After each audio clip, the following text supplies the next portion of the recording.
that you guys should all have.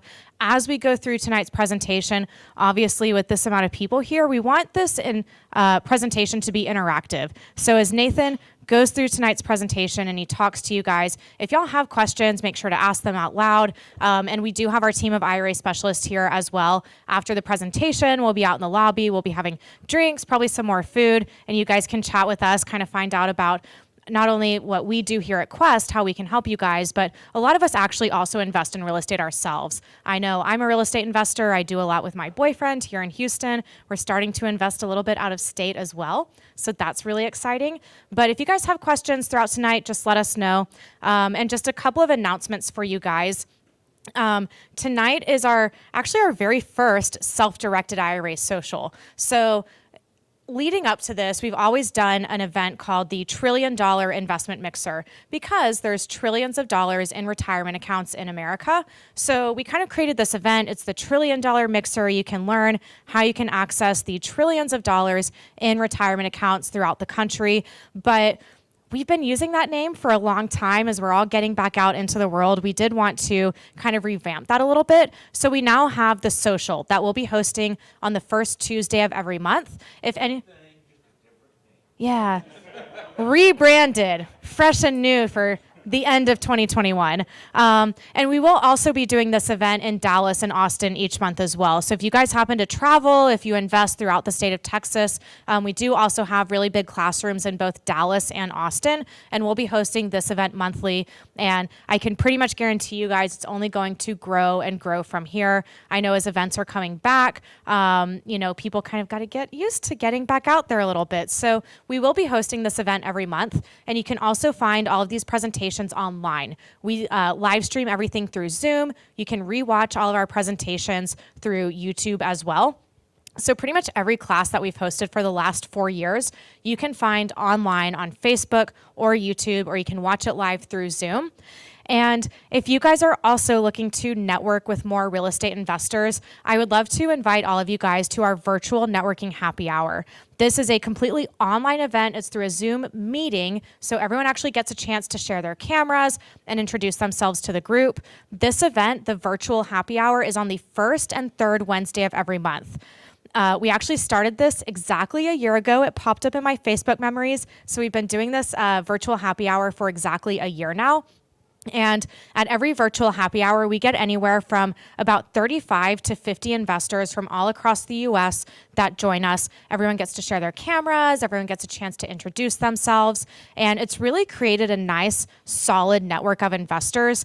And to be honest, we haven't marketed the happy hour any differently than our other events. And just through the type of event that it is, it's attracted really high quality people. So at the end of every happy hour, we have open conversations, people network, people chat, they ask questions with each other.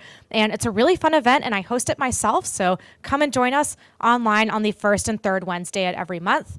Also, at the end of tonight, be sure to come join us at the Quest table. Grab a last beer or wine before you head out of here. And come talk to us, kind of get a feel for what we have going on. We have some specials for you guys tonight, and we also have folders with all of our information, all of our business cards, and our upcoming class calendars as well. So without further ado, I'd like to go ahead. Yes, with further ado, I guess. Yes. So we send out a weekly newsletter. It goes out, I think, every Monday of the week. You can RSVP for our events very easily through those newsletters. Or if you just go to our website at questtrust.com, go to our events, go to webinars, you can find everything there. If all else fails, grab my business card and send me an email. I'll send you the direct link. Yes. So you can find all of that information there. All right, so without further ado, let's go ahead and bring up David Day from Eckert Enterprises. We do have a couple of vendors here with us tonight. Eckert Enterprises, you guys do a lot for us. It's always great to have you at our event. So go ahead and take a minute, introduce yourself to everyone here. And we do have a lot of people watching online as well. So. Okay, great.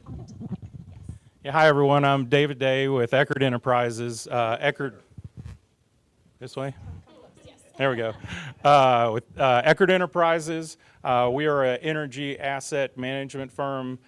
We mainly, 99% of our business has to do with mineral rights. Right now in the Anadarko Basin in Oklahoma, Our CEO is Troy Eckert. He's been in oil and gas for 36 years.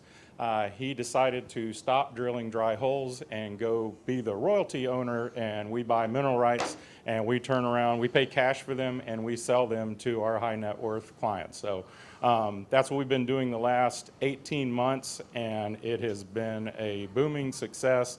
The price of oil keeps going up, which is bad for a lot of people, but it's really good for us and our investors. So we've had a great time. Good for me too, Troy, right now. I appreciate y'all. Yeah, we appreciate y'all. So last year with COVID, it was awful, but it turned out to be great for our business. We became great partners with Quest, and probably 75% of our new clients came from custodians, Quest being by far the largest. So good thing about minerals, it is also a qualified investment for 1031. So if you're in real estate, when real estate's peaking, you can roll right into minerals. Minerals are on the upswing. We plan to have a liquidation event in the next 2 to 4 years. At that point, you can roll right back into real estate if it happens to go down, and just keep doing that back and forth. But we do have a booth out there if you want to come talk to me in more detail. Love to meet each and every one of you. Thank you.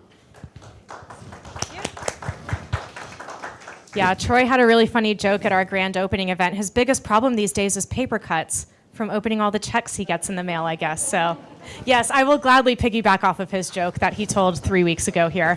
But anyways, so we do have 2 other vendors here tonight. We have Passive Investor Network. They've got the really sharp-looking teal and orange kind of marketing out there. Be sure to go talk to them. Ryan McCarthy, he's a great resource for you guys. And we also have Blink Lending, who technically is our distinguished sponsor. They're supposed to have 5 minutes up here tonight, but you can't get your 5 minutes if you're not in the room. So y'all be sure to go talk to Blink Lending. They're a lender. They do non-recourse. He can interrupt me at the end.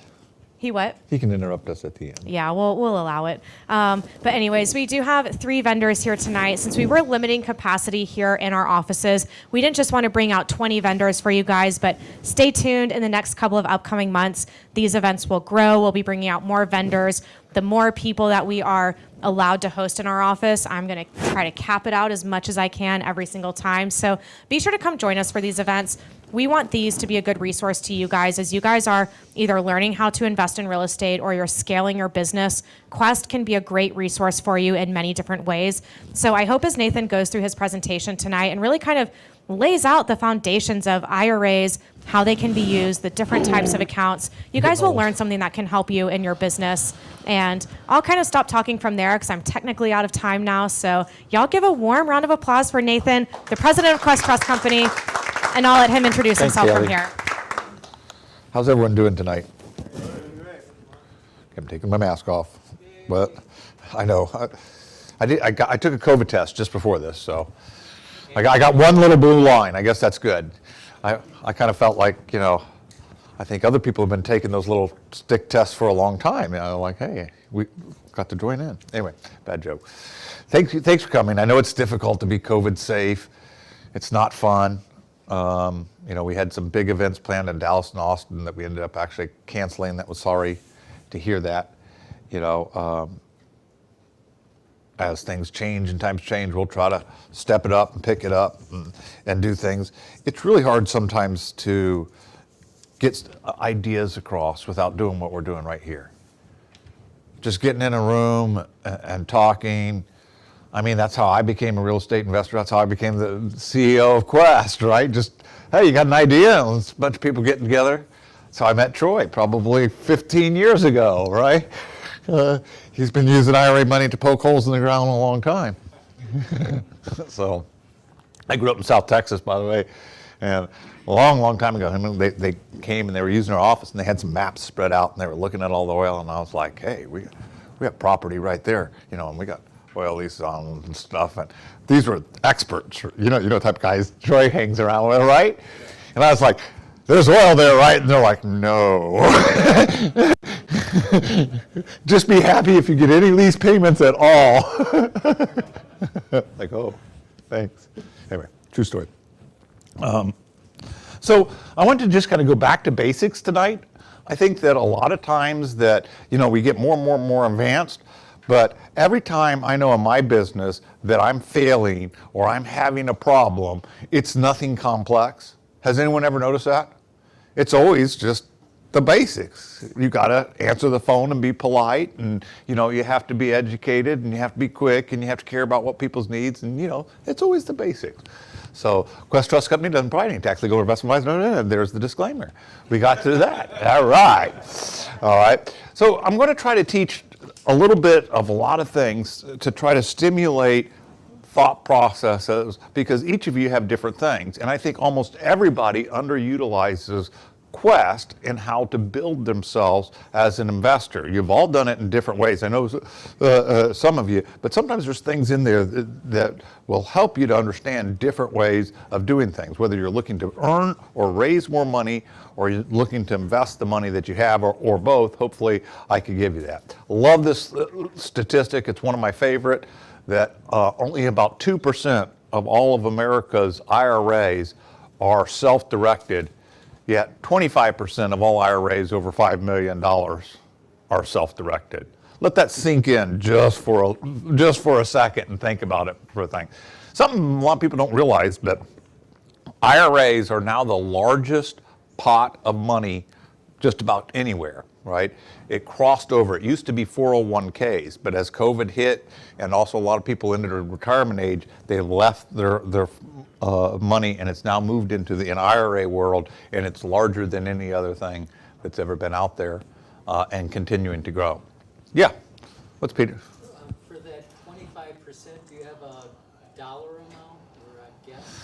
I do not, but I bet you I can get it. I mean, I know the reference where this came from. I'm sure it's in there. I'll get it to you, Peter. So real basically, what is a self-directed IRA? By the way, this is meant to be interactive. You guys can talk, ask questions. People online are going to be asking questions too. Haley will interrupt me as I'm speaking. But what is the self-directed IRA? You guys are borrowing from them. What is that thing over there, right? We'll start as basic as it gets. What is a football, right? Well, the truth is there's really no such thing as a self-directed IRA. Self-directed is a marketing term to describe what we do. The rules governing an IRA are just like the rules of any other IRA. The rules at Charles Schwab are the same with the rules at Quest. So could you go to Charles Schwab and go, hey, Chucky, I want to, go take my piece of real estate and buy some IRA, take my IRA and buy some real estate, this little rental property next door to me. What do you think he'd say? No. Nah, you can't do that. Right? And the reason isn't because of the type of IRA, it's because what Chucky does. He's a licensed securities agent. It's his job to sell you investments that are publicly traded, and he has a license to do that. At Quest, we don't have that license. That's why we can hold private assets. And so that's really the difference between us and someone like Charles Schwab, is we hold private assets that we can't sell to you. We must always maintain ourselves as a neutral party. Right? We're just administrating the account and get a little fee for doing that. Where they make their money off of commissions by selling to them. I'm not trying to make them a bad guy or anything. Some people think I'm picking on them. Actually, most of my clients have an account in both places. Most of them have an account with Charles Schwab or Edward Jones or something like that, and have an account with Quest. And the reason is because if you have cash sitting at the self-directed custodian, it's just sitting there, literally getting 0% interest. So most of them I learned to move it back and forth. Some custodians can move it really quick. Some are a little bit slow. I pick on Charles Schwab, but we can typically get the money from there in a couple of days. So usually a real estate deal is not going to fall about. There are other ones, not going to mention any names, Bank of America, that are really, really slow and can take weeks to try to transfer over that money. And that can mess up a deal. So just be aware of that. What? Bank of America.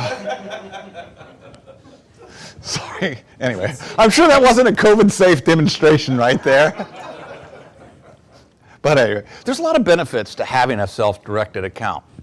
And I think that people that have, some of my clients, I've had some of the most thankful clients ever over this last year because of everything going all different directions. The diversity has really helped.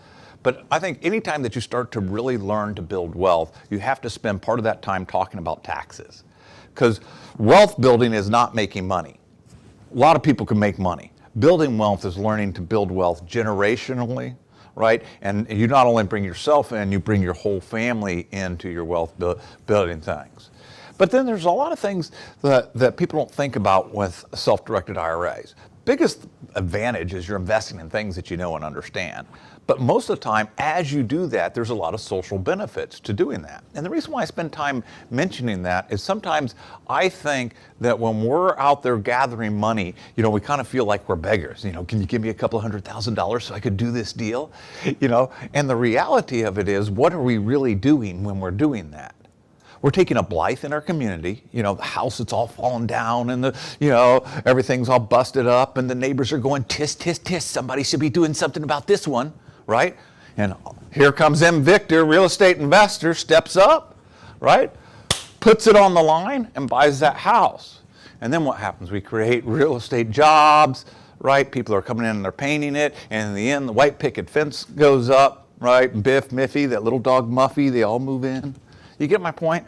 Sometimes what we are doing, because we're often investing in the places where we live, work, and play. We're investing in our own community. Sometimes when we're investing in a general stock market, especially like a mutual fund, you might be investing in a whole bunch of stuff and might not be investing with things that are aligned with either your ethical or your political intentions, which is quite different when you're self-directed and you know right where it's going to. Does that make sense? So, this is really important to understand. If a self-directed IRA isn't a type of IRA, well, what types of accounts can be self-directed? And there's all different types. And this is really important to understand as you learn to raise money. Okay, and I'll tie this together in just a minute as I go through these different types of accounts. You see, and I broke these into different categories. Personal accounts, right?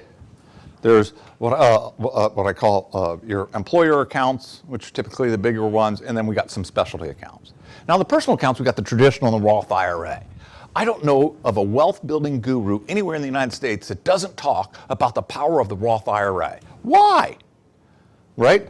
You don't get any tax break when you put the money in, but if you can take a little bit of money and you can make it worth a whole bunch of money, and you've reached two things, you've over the age of 59 and a half and had one for 5 tax years, anything you take out of that account comes out tax-free. So doesn't it make sense if you're going to take $1 and make it worth $1 million overnight, wouldn't you rather do it tax-free, or would you rather pay 39.5% tax on it? So, it's a pretty simple thing.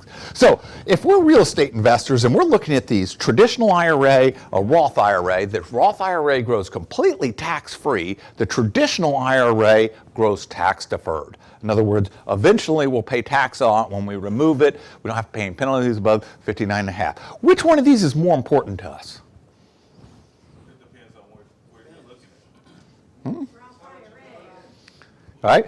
Typically, everyone goes, Roth IRA, because it's sexy, it's cool, right? And that's not actually true. And why? Because most of America's money now is sitting right here. Remember, this money came from a 401k, a 403b, a 457 plan, one of those plans where you go to work and you found out you get some free money because you put some money in your account and your employer matches it. You got a tax deduction, you got a tax deduction. Over a period of years, you get a big old bucket of money, right? Is that bucket really as big as you think it is? No, you haven't paid any tax on it, right? Every time you go to take some out, you got Uncle Sam going like, what's in your bucket? Right? Can I have some? Right? But if I took that bucket, I could pour it into a Roth IRA. And anybody can do this now, of any age, any income bracket, at any time, with 0 penalties.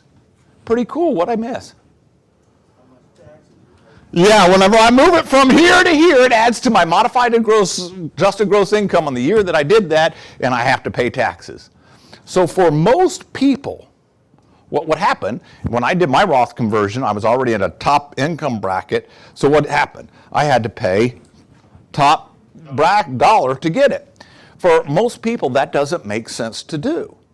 If you're only earning a little bit of money and you have to take a big chunk of it off to pay interest on it, what happens is it may take you so long to make up that taxation, it's just simply not worth doing.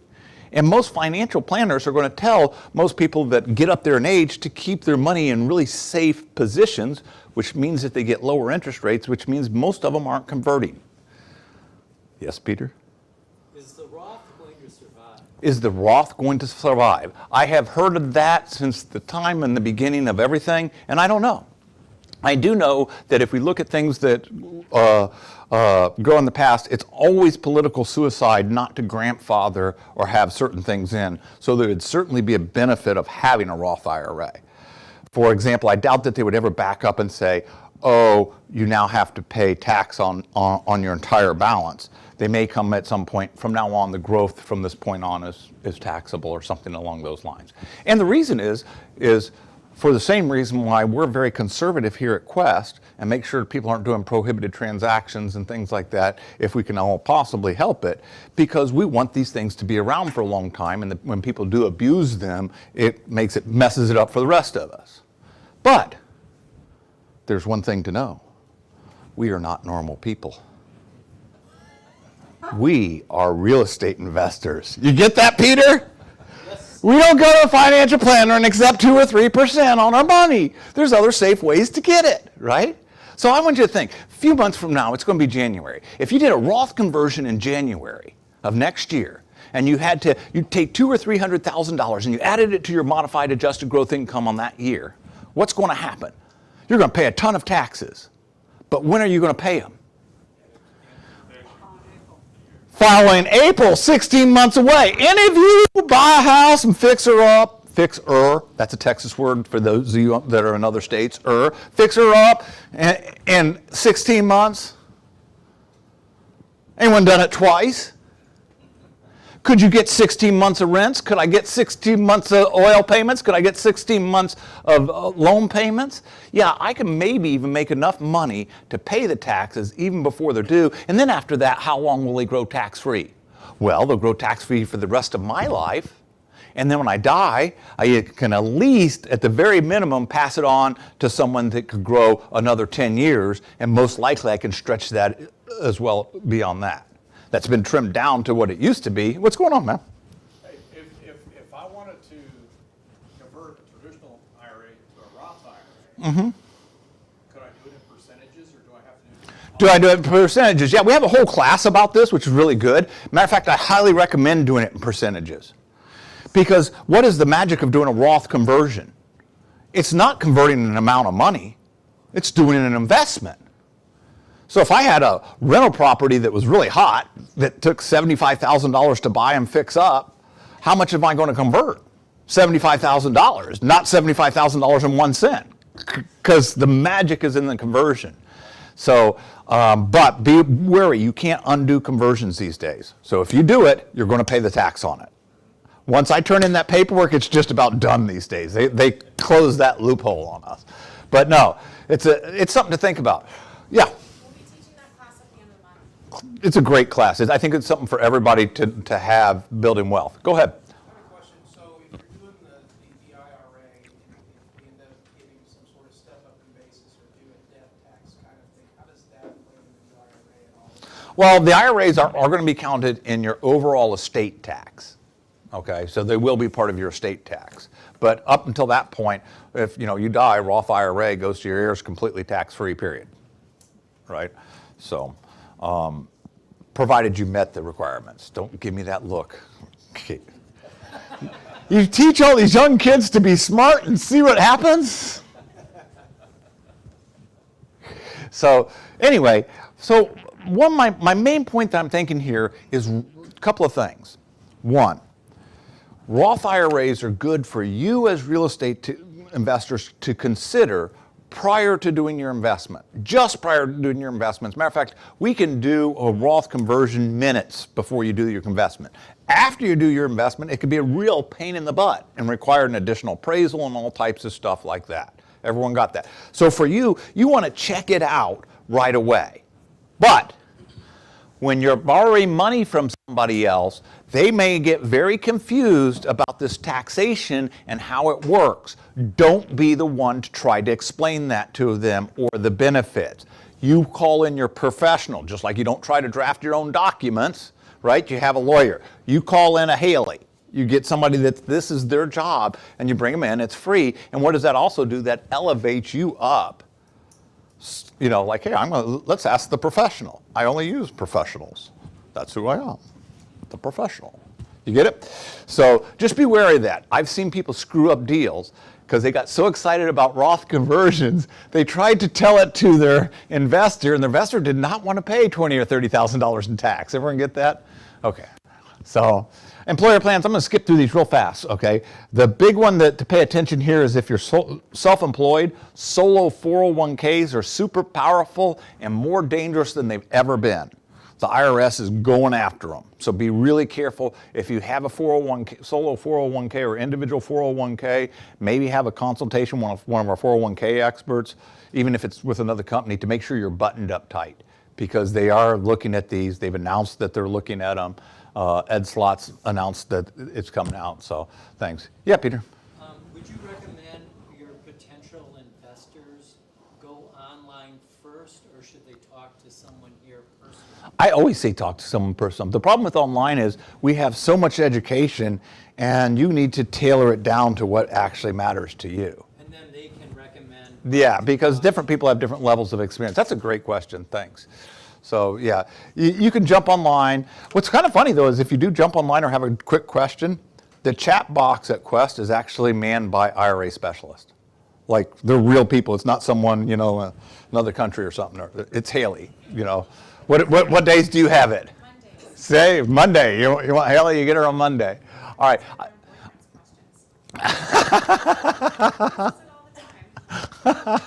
What do you want for dinner?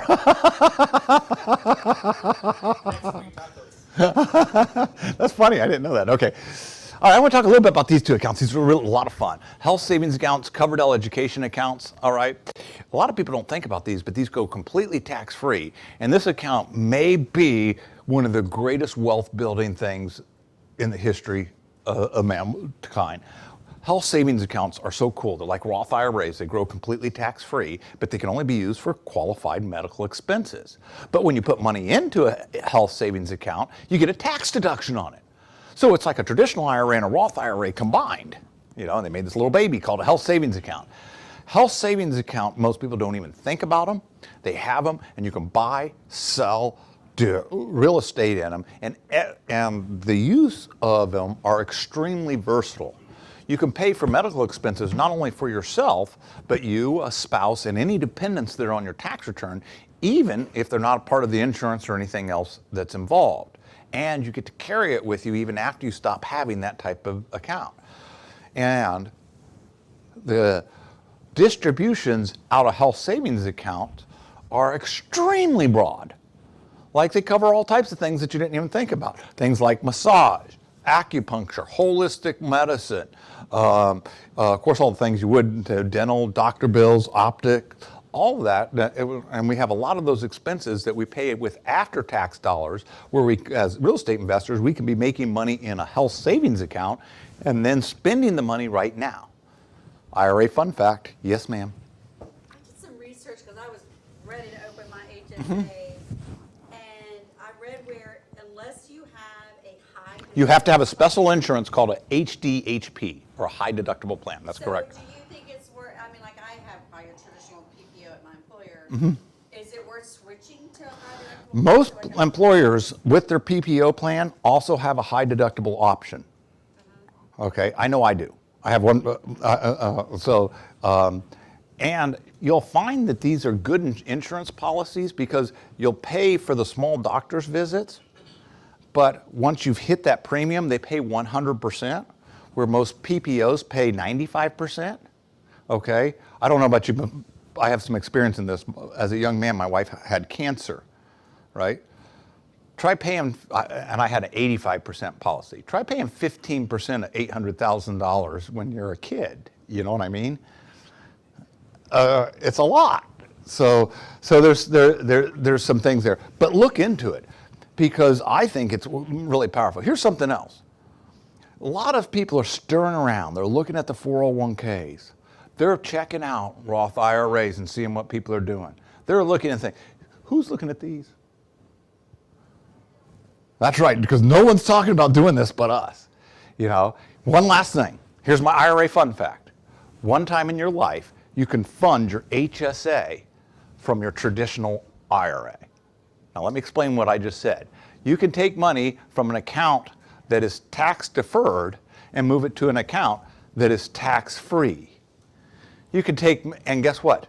That movement is not taxable. That's correct. And it's an account you can't use until you're 59 and a half, right? HSA you could use right now. Just a little fun fact. One time in your life you can fund an HSA from a traditional IRA completely tax-free. Is there an amount that you? Yes, it's limited to your contribution limit for that year.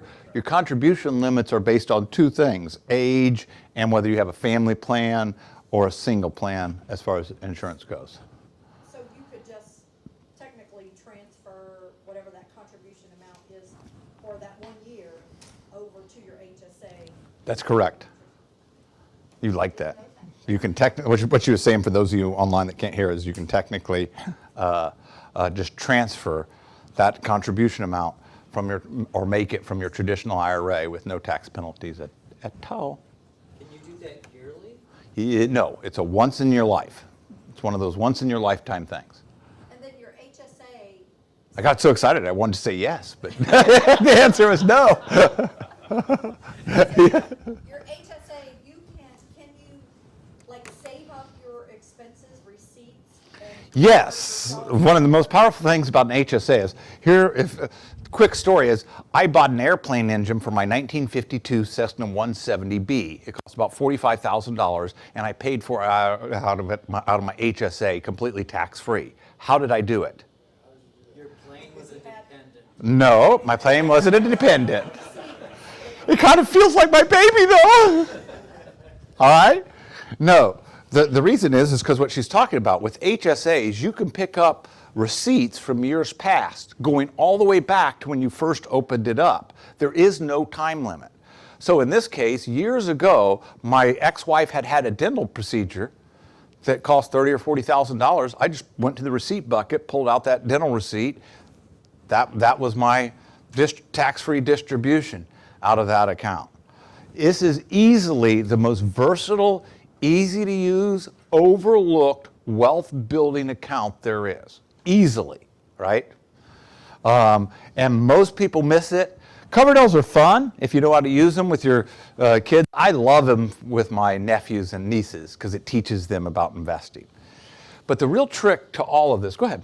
So just a real quick question on the HSA. So is this something that, do I have a debit card or something associated? Well, most HSAs do. At Quest, you don't, because we're just an investment company. Most people I know have like the way I do it. I have an HSA with Bank of America because I get contributions from my employer, Quest, right, into my HSA. But then I have an HSA with Quest that I do my investing in.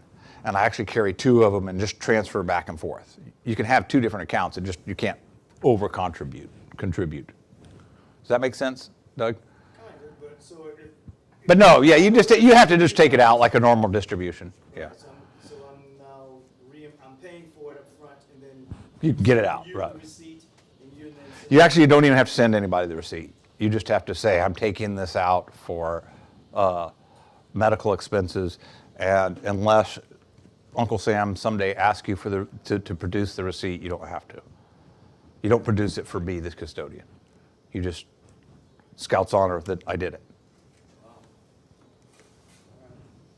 So, but the receipts they're so broad, probably everybody has one. Like I said, if you really thought about it, if you sat down and thought about it, like, yeah, I got a massage, I went to the doctor, I got the eyes, I got a dental, oh, little Johnny, whatever. So when you carry back, you started off, let's just say you wanted to open one for take advantage of the carry back, you put like $900 in there, and 3 years goes by, can you pull out a receipt from 3 years ago that was like $30,000, or do you have to have? Nope, you can pull out a receipt for $30,000 as long as whatever caused that receipt happened after the date that you opened a HSA. That's funny that you mentioned that, because I made a mistake. I started opening my HSA the year that my wife started this dental procedure, but I didn't have the money to fully fund the HSA or make the contribution. So I waited a little bit until I had the money, until I was waiting for a deal to close, right? And then I funded it. Well, I'd missed a bunch of opportunities for receipts. If I had just opened the account and simply put $10 in it, I would have started that clock immediately. All right? So the important thing is to just have it open. Like if you're eligible to have one, you should have one, because who knows when a wholesale deal is going to come by that you can pick up for $10 or something like that you can do in there. Yes, ma'am. That's a two-part question. Mm-hmm. Can you roll from like one HSA that you have with a Yes. Yes, you can move them back and forth. Okay. Does then the clock start ticking on the No. Your clock started the day you opened your HSA, original, the original one, even if you close it? all the way back. You like that? Yeah, I need that. Thanks. All right, so double check, have one of my IRA specialists double check to make sure that if you close it, that the clock's still running, but I think it is. Thank you. Okay? They're smarter than me. School was a lot closer for them, Peter. Here's one of the most important things I'm going to teach you all night, is you can invest individually, but one of the biggest and most powerful things that you can do is partner. Why? Well, I just told you about this health savings account and a Roth IRA and these things. And I love the way you're shaking your head, right? I love this because this really works for either. There's two types of people in the room. There's borrowers and lenders, right? You can say syndicators and whatever, but there's people that need money and people that do money. This helps for both people. Let me explain. If I'm in the situation where I'm going to lend money to somebody or put some money into someone's deal, I'm the money person in it. And you come to me and you introduce the idea of partnering. And I'm all of a sudden able to take my son's Roth IRA, my health savings account, my Coverdell's for my kids, my other things, and bring them in and do one deal, right? What are your typical minimum buy-in? 50 grand? It's gone up. It's more like 75 to 100. 75 to 100. A lot of, these little accounts don't have that much in them. But I could partner him in. Anyone met my son? He got married last weekend, by the way. It was really a beautiful wedding. All right? My son is a very good real estate investor. I can say that, right? He's invested in other things. Super smart. Very good looking. Looks like his dad. All right. And just a great investor. And all this is true. Everything I said, except for the good looking part, is all true. But him and that young lady right there were not like that when they were 18 years old. I know Haley's dad. He's a real estate investor and has been for a long time, and I know him. And you talk to those kids, they don't know. But what did they do? Took an IRA, and I said, son, I'm going to give you $5,000. Yeah, dude, rock on, right? I said, yeah, but I'm going to put it in this account, and it's for when you retire. And I'm going to be a power of attorney over the account. I'm going to manage it for you. They're like, dude. And then what I do? I took his little account and I partnered it with my accounts. And I specifically did more and more interesting deals. I loaned money. I did partnering. I did some of my weirdest deals with my son's money, carefully. Somewhere in there, about 23, 24, when you really start having to work for your money, you know what I'm talking? It clicks like, hey, this is growing tax-free. And he started to become interested in investing. And it wasn't really until he got to be 30, I think, that he really got it. So for me, it allows me to take small amounts of money and put them to work. It also spreads out a lot of risk. But it brings something more important and more valuable, education, to all the members of my family about what I'm doing. And we've been investing in this way in our family a long time, and I know Haley too. When someone dies in our family, there's no squabbling. Everyone knows where all the money is, where it's going, what's going on, because we all invest together. Does that make sense? And I know it's the same in your family, and it's really good. What does it do if you're the borrower? Again, it elevates your level. If you go to someone and say, hey, can you loan me a couple $100,000? They say, oh, okay, I got some money. I say, good. You're going to use your IRA? Great. Let me bring in my certified IRA specialists. They don't work for me. They're a completely neutral party, but they're highly educated. They just want to make sure that you understand all the rules and regulations and dealing with your IRA. And then what happens? You bring in Haley. And she says, oh, tell me about your family and things. Oh, what do you got? You got a Roth IRA? Do you also have, oh, you have that old 401k and your wife's got a Roth IRA and you do have a health savings account and you have all of this. Let me teach you about partnering and putting these together and putting them together, and then they put them all together and what happened to the deal. And now what are you? You no longer brought a deal to the table. You brought the ability for them to learn how to build wealth inside their families. It elevates you in a way that will never do. If you really think that real estate, the problem with real estate investors is they have great skill set at finding deals, but that is not the same great skill set at finding lenders. You find a good lender, you found one, and he'll lend to you for the rest of, or she will lend to you for the rest of your life. You understand that? And so that's why it's so important to learn how to develop those relationships, and nothing develops those relationships like being professional. And then when you bring in the whole family, you're no longer talking. Because guess what? They got Derek's and their family too that are going to grow up to be kids that are going to loan you money as well. Like if you would have seen Derek at 18 years old, you would not think that you'd ever be borrowing any money from this kid, right? Yeah. So just something to think about. Okay, I'm almost out of time. So real quickly, we're going to talk about restrictions on IRA because I think most of you already got this. But there are restrictions in IRAs. If you do a restricted transaction, it becomes a prohibited transaction. Prohibited transactions can be some of the highest fine areas of the IRS code. So please don't do them. They're really simple not to do. In about 3 minutes, I'm going to teach you everything you need to know about restricted or prohibited transactions. The biggest thing that you need to know is Haley's phone number. And I'm being serious, all right?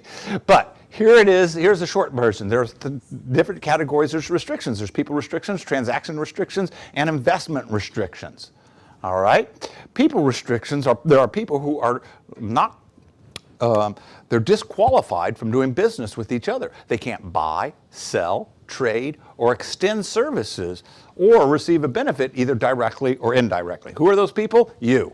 Okay, it starts with you. You are disqualified to your IRA. You got to think of why. Your IRA is set aside for your future.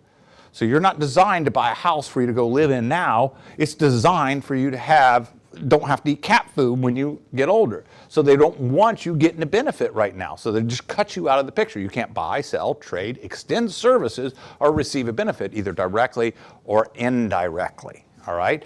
So you've got to separate your money and your IRA money most of the time. Right? Your money is being invested for your future. This other money is being used to create wealth right now. Everyone got it? And we put it in two different categories. In addition to you, there's a group of people who are equally disqualified to the IRA. All right? Now you can just simply memorize this chart, or I can give it to you airplane style. You guys ever fly an airplane? Have a stewardess come up there and teach you how to buckle a seatbelt? I'm going to give you disqualified people airplane style. Okay, because there are people who are disqualified to your IRA, and they include, as I've mentioned, yourself, as well as your spouse, and your lineal ascendants and descendants, parents and children, and their spouses. And let's not forget companies that those people own, control, manage, or highly compensated employees thereof. Is that it? There you go. You guys got it. All right. Why am I being really silly? Because it's a really important point. So I'm trying to be silly. If I be silly, you'll remember it. There are people that are disqualified to the IRA. This is actually not a perfect list, but it's good enough for you as a real estate investor to understand. It's you, the spouse, children and parents and their spouses, and putting a company in between like an LLC doesn't insulate it. Everyone got that? As long as you can get that, you can now be a deal architect because you can understand. Talk about deal architects? Carl Doré. You work too much. He's got the law office across the hall. Things. Anyway, but outside of that, that's all you really need to know about disqualified persons other than Haley's number, right? Now there are transaction restrictions. Guess what? We already talked about them.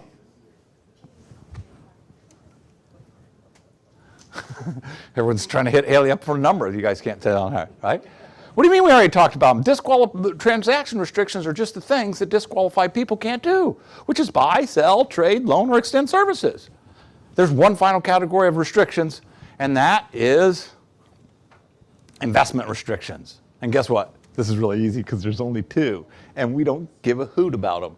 One of them is life insurance contracts. That's right, you can't have a life insurance contract inside an IRA. And the other one is collectibles. And collectibles are specifically mentioned as artworks.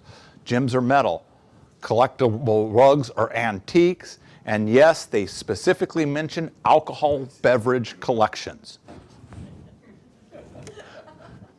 Like honestly, if you're buying booze in your IRA, don't you think you have a bigger problem? I'm just saying. Yeah, Peter. Crypto. Oh, you can buy crypto through the things. I won't do it. I don't do I it. mean, but is it one of the restricted? Okay. Viatical settlements would be. Because it's actually a life insurance, viatical settlement. But people do it through, they set structures up and stuff. So, again, guys, you can invest in anything that you guys have learned all this time through your IRA. At Quest, we kind of break it up into different categories like real estate, private entities like LLCs, or promissory notes. Most of the investments we see are either notes or actually LLC type of investments, in apartment complexes and those type of things. We've done really well over the years. So we use different professionals. It's pretty easy to do. Just open an account, fund your account, locate your investment, don't ask us because we don't know what it is, and complete some investment forms and go from here. What I really want to do, can I skip the case study? You guys get it. They bought a house and made some money in their IRA. Email me if you want the slides. All right. So I really want to talk or encourage you for a couple of reasons. And one of them is personal. Okay. COVID was hard on me. My wife was ill during COVID, and it was really, she didn't have COVID, but it was really hard because she was ill, and I couldn't even go to the hospital while she was in there because, they didn't let visitors and all this other stuff. And, it was something that should have torn this company down a lot because people were using their retirement money. There was no more investments. That's how we make our money, is we process paperwork, right? If people aren't doing investments, the auctions are closed. We didn't know what to do. And my staff kind of stepped in, and they were amazing. We're an open books company, so everyone at Quest knew right where we were at. We had to hit this restricted capital to maintain our trust amount. They had allowed us to open our doors as a Texas trust, but we only had so much time to earn so much money. And they were just amazing. Everyone stepped up. They worked so hard and did so many things. And my sales staff is teetering on a bonus at the end of this month. And they've hit all these goals. They're just a little short on the accounts. So like, if you guys were thinking about opening a health savings account or Coverdell for the kids or something like that, if you do it tonight, I know we'll waive the fees and all that, but I appreciate it. Won't charge you for the opening fees, and when you partner those deals, and like there's a transaction fee, like $100 or something like that. What is it, $125 is what the transaction fee is? It's not like each account pays $125. Everyone understand that. It's like one fee and you have 15 accounts in there. I'm only buying one piece of real estate. Does that make sense? We're only doing paperwork for one piece. We're not going to charge all that. So that's really important to understand as you learn about partnering. And like I said, probably one of the most important things to learn tonight is how to use those little accounts. And it's important to Haley to do it. Last thing I'll want to talk about is OPI, other people's IRAs. Guys, if you're out there looking to borrow money, right, it's literally like creating your own private financing source. It's so easy to do, but you've got to learn how to develop relationships. I have a great class that I just talked to you from my perspective, and mine is normally a lender. I have not done a lot of personal real estate deals myself, other than rental properties or real simple stuff, But there's a great class that we have online that I just talked to you about what to say, what not to say, and some things like that. And they're good to watch. Watch some of those. Come up here, finish this up. You're beating at the bush. Is that it? No? Yeah, I guess. We got a few things left. We had fun. We spent a lot of time on the HSAs, which is okay. I love HSAs. I opened my own up this year, actually. I switched to a high deductible health plan just so I could have an HSA, so I could partner it with my Roth IRA. But anyways, guys, give it up for Nathan really quick. Give it up. Yeah. I know we don't have the largest crowd here tonight, but I could definitely feel the energy as y'all were asking questions and kind of understanding how this works. I also know we have a lot of new faces in here tonight. So for anyone that it's your first time coming to join us tonight, I hope you enjoyed it, and I hope this is just one of many events that you come to attend with Quest. As Nathan was mentioning, we are very close to hitting our goals, not just for the month, it's the beginning of the month, but for the entire quarter. That's basically how we get paid as IRA specialists. So if anyone here is on the fence about opening an account, or you're interested in opening up an HSA, or if you have an IRA and you don't have a Roth IRA, I firmly believe that every person out there should have a Roth IRA, and we are waiving account opening fees tonight. So I do have my coworker, Evan. He's out there at the Quest table. He's been waiting patiently out there throughout the entire presentation. So if you guys are interested in any of that, come talk to us. We're not going to force you to fill out a whole application tonight, but come talk to us, get the conversation started, schedule a consultation, and we will help you through the entire process and make it really easy on you. Also, if you guys are in the shoes that you're raising capital for your deals, Quest can also be a great point of contact for you. I will say Nathan said, all you have to know is Haley's number. I will let you know, call Evan. He's outside, he's at the table. I coordinate and I plan all of these events. So I don't actually do as many of the one-on-one consultations as I used to. Nathan's not in here anymore, so I can say that now. Yeah, right? You can call me, but I will connect you with someone else who's much better at paperwork than I am. I can promise you that. But anyways, guys, I hope you enjoyed tonight. But before you guys all get up and leave here to go get another drink and talk to each other out in the hallway, I do want to bring up one of our vendors who was in the middle of a really in-depth conversation at the time that he was supposed to be up here. So everyone give it up for Ryan McCarthy with Passive Investor Network. Yeah, real quick, we were reminiscing old school investment stuff. So I'm Ryan McCarthy. I'm with Penn, the Passive Investor Network. This was really, really great, and definitely, if you're thinking about it, open an account. I want to talk to you about that after this. But the Penn, the Passive Investor Network, what they have done is they put together a network, right, of investors that now, through the proxy of the network, have an acquisition team, they have a construction team, they have a listing and leasing team, a brokerage, they have a property management. So the synergy between investing in your IRA, which is wonderful. I mean, it makes all kinds of sense. I don't have to tell you, you guys are here.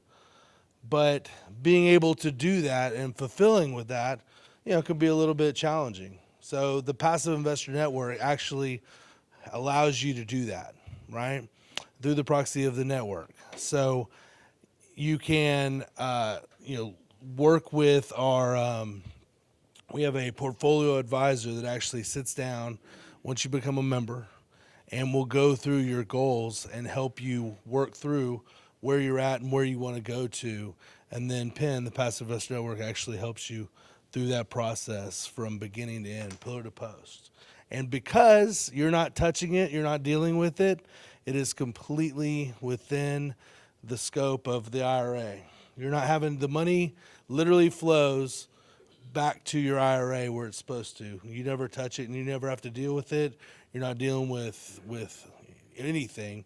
And we work really well with Quest back and forth on the transaction side, paying out contractors, et cetera, et cetera. So also, we've done quite a few where we've worked with lenders that have actually done the non-recourse loans within the IRA. So, I mean, being able to leverage an IRA, I know, right?